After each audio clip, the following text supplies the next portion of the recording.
ए रुको, तुम लोग कौन हो? हे, आप लोग कौन है? मेरे भैया भूपेंद्र, नागेंद्र, देवेंद्र और ये धर्मेंद्र। जितेंद्र नहीं है? मरना है क्या? मैं कैसे मान लूं कि तुम दिव्या से सच्चा प्यार करते हो? आप कहें तो साबित करके दिखा दो। कैसे करोगे? जैसे आप चाहें। तुम्हें मार डालूं तो? कब और कहां? अगर किसी ने दिव्या पर आंख उठाई तो? बर्बाद कर दूंगा उसे। उसे खुश रखोगे? उसे पलकों पर बिठाऊंगा।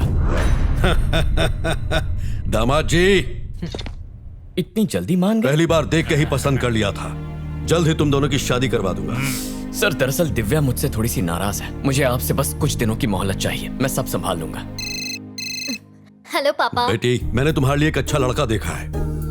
वो तुम्हें हर खुशी देगा। देखिए पापा, बस मुझे झूठे वादे करने वाले लड़के बिल्कुल नहीं पसंद। बहुत ही अच्छा लड़का है बेटी, तुम्हें जरूर पसंद आएगा। मेरी बात मानो और उससे एक बार मिल लो। ठीक है, और तो कुछ नहीं है ना? जी ठीक है। बाकी हाँ, काम हम ओके। लोगों ने कर लिया। किसका फोन था बेटा? वो पापा ने मेरे लिए एक लड़का देखा है और वो कल मिलने के लिए आ रहा है। तो उसको मना कर दो। मैं तुम्हारे लिए उससे भी अच्छा लड़का मामा लाऊंगा। जी, पापा और आपके संबंध पहले ही बहुत खराब हैं। उन्हें और खराब मत कीजिए। मैं उस लड़के से मिल लूं तो ही अच्छा है।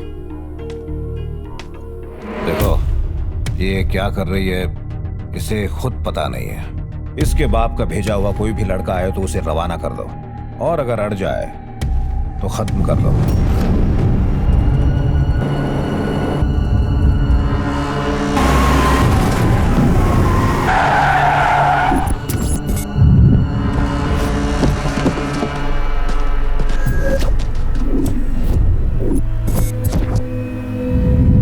लगता है लड़का इसी गाड़ी में है। जाओ, जाके खत्म कर दो इसे।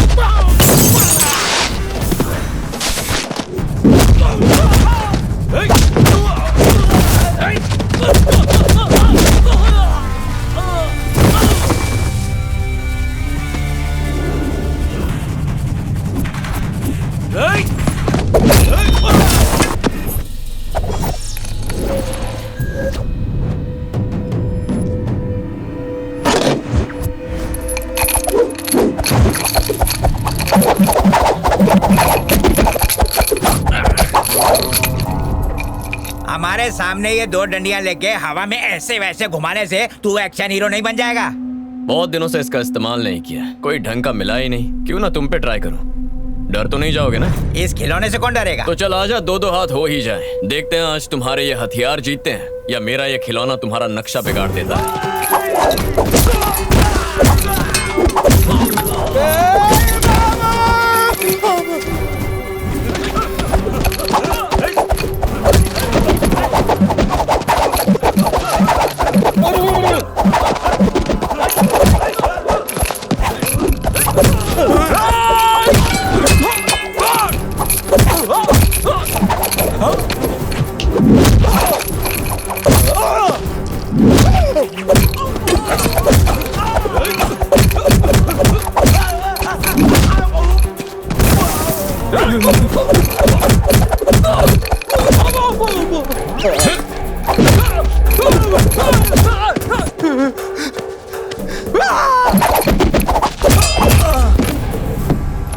ए, सब अपनी अपनी शर्ट उतार कर बैठ जाओ।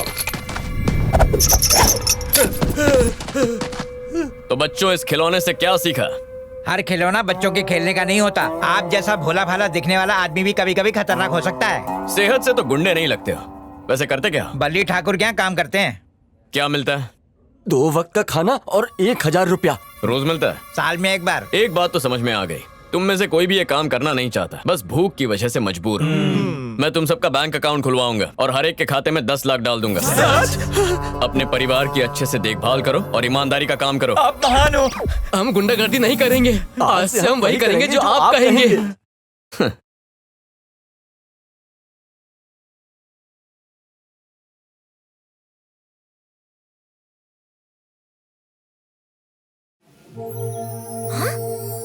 ये तो वही है। बोलो दिव्या। ये जो लड़का आया है, आप उसे जानते हैं क्या? नहीं, पर वो तुमसे बहुत प्यार करता है।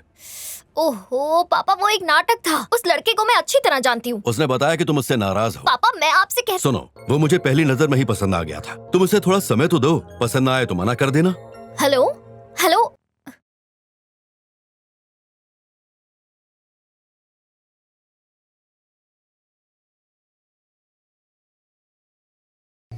ये क्या नौटंकी चल रही है यहाँ? इसे उठा के बाहर फेंकने को कहा था, यहाँ ले आए। देखिए मालिक, हमें तो ये बहुत पसंद है। आप इसे ही दामाद बनाइए।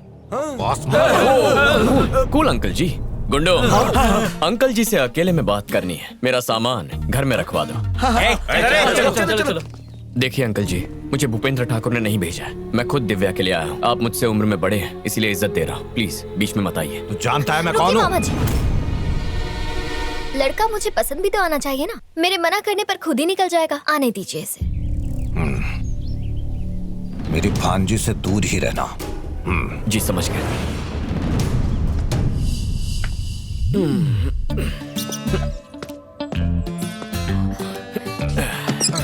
घर पे मेहमान आया है, स्वागत नहीं करेंगे? चाय पानी मिल जाए तो।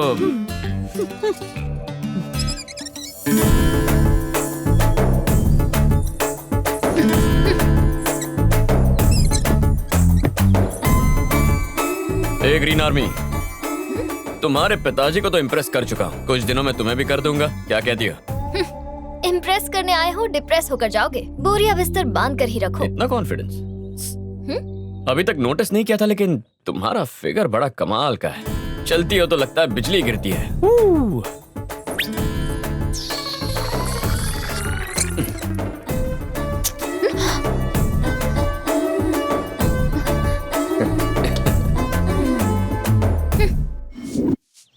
लो ये भी धो देना। मालकिन, आज शाम को मैं नहीं आ पाऊंगी। क्या कारण है? आज मैंने अपने पति के लिए व्रत रखा है। शाम को उनके साथ मुझे मंदिर जाना है। तेरा भाग्य अच्छा है कि कम से कम तेरा पति तो तेरे साथ है। और यहाँ हमें देख लो, पति का घर होते हुए भी इतने वर्षों से हम यहाँ भाई के घर पे पड़ी हैं। अरे मुंह काला करके भाग गई थी वो सरस्वती, और उसका दंड हम सभी को भुगतना पड़ रहा है। वो तो विदेश में आराम की जिंदगी जी रही है। हाँ वो तो आराम से जी रही है, पर हमारी जिंदगी बर्बाद हो गई। अरे आंटी लोग, खाने में क्या है? आज कुछ मीठा बनाया है या नहीं? नहीं तो कड़वे करेले बनाए हैं, डिब्बे में भरो और निकल लो। तुमसे पूछा क्या? जब से आया हूँ तब से देख रहा हूँ, आप सबका चेहरा इतना उतरा हुआ क्यों है? आप जैसी सुंदर पत्नियों को ठुकरा कर आपको नहीं, उन्हें रोना चाहिए। इनमें उनका कोई दोष नहीं है बेटा, ये तो उस मनहूस का साया है जो हम पर पड़ा है। आप चारों की यही इच्छा है कि अपने पतियों के घर जाना है, यही ना? उसमें कौन सी बड़ी बात है? ऐसा है तो सिर्फ एक दिन के लिए नहीं, मैं आपको आपके पतियों से हमेशा के लिए मिलवा दूंगा। फिर आप सब एक साथ खुशी से रहेंगे। इस घर में मेहमान बन के आए हो, तरीके से रहो। हमारे घर के मामलों में दखल देने की तुम्हें कोई जरूरत नहीं, इसका ध्यान रहे। मैं समझ गया। आप सबको अपनी हक की खुशियां मिलेंगी, यह हक आपसे कोई नहीं छीन सकता। आपका सम्मान मैं लौटाऊंगा, मुझ पे विश्वास कीजिए। झूठे सपने मत दिखाओ। अगर वादा पूरा नहीं किया तो चला जाऊंगा। अपनी ये बात याद रखना, और नहीं कर पाए तो चुपचाप निकल जाना। आज तक ऐसा कोई वादा किया ही नहीं जिसे पूरा ना किया।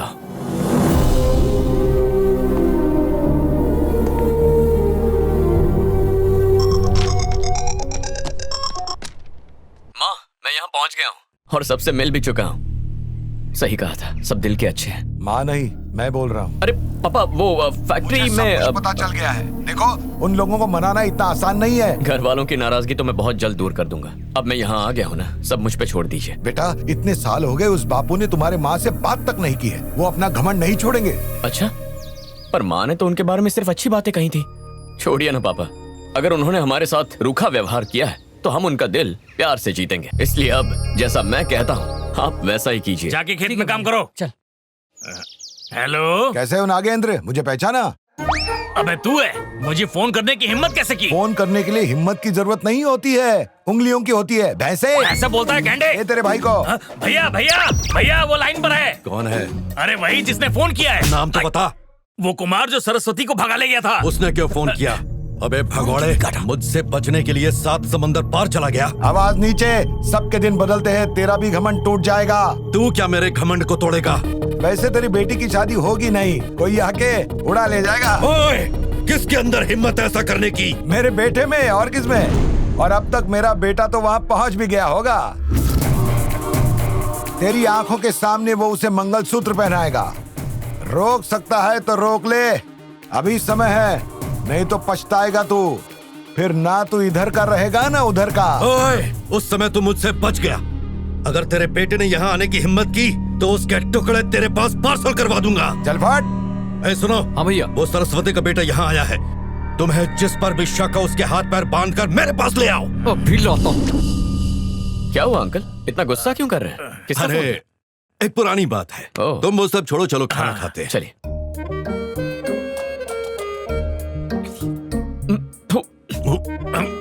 ये क्या खिला रहे हैं मुझे? इतना नमकीन खाना कौन खाता है? नमकीन? अरे एक बात बताता हूँ आपको, बल्ली ठाकुर जी के घर के खाने का स्वाद मजा आ जाता है। वैसे घर की महिलाएं जो खाना बनाती हैं, उसका स्वाद अलग ही होता है। आपको मैं कल का किस्सा बताता हूँ। वहाँ जो दाल बनी थी उसका स्वाद। वो दाल तड़का जरूर मेरी पत्नी मीनाक्षी ने बनाया होगा, मजेदार था।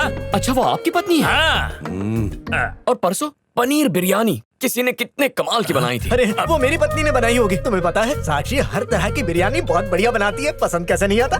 बिरयानी ही नहीं। चलिए ये सब तो ठीक है, लेकिन सासू माँ ने जो भिंडी मसाला बनाया था, मेरे तो देखते ही मुंह में पानी आ गया था। उन्हें यहाँ से भेज के गलती कर दी। आप यहाँ बैठ के नमकीन खाना खा रहे हैं और वहाँ बल्ली जी रोज उंगलियां चाट रहे हैं। जिसके नसीब में वही खाए। सांभर दे। खाओ। अब इसे देखो, ऐसा लगता है ये खुद कढ़ाई में तल के आया है। ये क्या दाल बनाएगा? चलो भूख मिट गई। वैसे उस घर की सभी औरतें बहुत खुश हैं, बस उन्हें एक दुख है, पति का साथ ना होने का। ये क्या बोल रहे हो तुम? उस घर की तारीफें करना यहाँ बंद करो। दिव्या की नाराजगी दूर हुई? उसी कोशिश में लगा हुआ हूँ। तुम्हारे माता पिता शादी के लिए मान गए? हाँ मान गए, यहाँ आने की भी सोच। उन्हें बुलाते क्यों नहीं? अरे कैसे बुला लूं अंकल जी, यहाँ का तो खाना भी ढंग का नहीं है और आपकी पत्नियाँ आपसे अलग रहती हैं। वो इस घर में आएंगे तो सबसे पहले यही पूछेंगे कि आप सब अलग क्यों रहते हैं। अरे छोटी सी बात के लिए इतने साल अलग रहना। अगर उन्होंने पूछा कि कल को दिव्या ने भी ऐसा ही किया तो मैं उन्हें क्या जवाब दूंगा? तो हमें क्या करना चाहिए? अपनी पत्नियों को वापस बुलाइए। यह बिल्कुल मुमकिन नहीं है। तुम्हारी शादी के लिए मैं अपने साथ हुए इतने बड़े धोखे को भूल जाऊं? अगर यही तुम्हारी जिद है ना, तो ये शादी नहीं हो सकती। ये तो गड़बड़ हो गई। इतना भड़क क्यों रहे हैं? आपकी इस छोटी सी प्रॉब्लम का मैं आपको एक सोल्यूशन दे सकता हूँ। तो क्या है सोल्यूशन, जल्दी से बताओ। नाटक करना होगा। क्या कह रहे हो? हाँ नाटक करना होगा। आपने कभी नाटक देखा नहीं है क्या? अरे किसी भी नाटक में कपड़े, प्रॉप्स, किरदार सब नकली होते हैं। शो खत्म होने के बाद उन सबको लौटा देते हैं। ठीक वैसे ही आपकी पत्नियों को यहाँ लाएंगे, शादी तक रखने का नाटक करेंगे, फिर भेज देंगे। इससे एक तीर से दो निशाने लगेंगे। पहला, ये शादी हो जाएगी और दूसरा, बल्ली ठाकुर का घमंड भी चूर हो जाएगा। कार्तिक की योजना बहुत अच्छी है, इससे नाक भी नहीं कटेगी और मूछ भी बच जाएगी। मुझे भी ऐसा ही लगता है भैया, यही सही होगा। ठीक है, उन्हें ले आओ, लेकिन उनके साथ कुछ भी गुटरगु करने की जरूरत नहीं। जैसे ही शादी खत्म होगी उन्हें वापस भेज देना। गुटरगु ना सही, काव काव तो कर सकते हैं। गलती से मिस्टेक हो गई।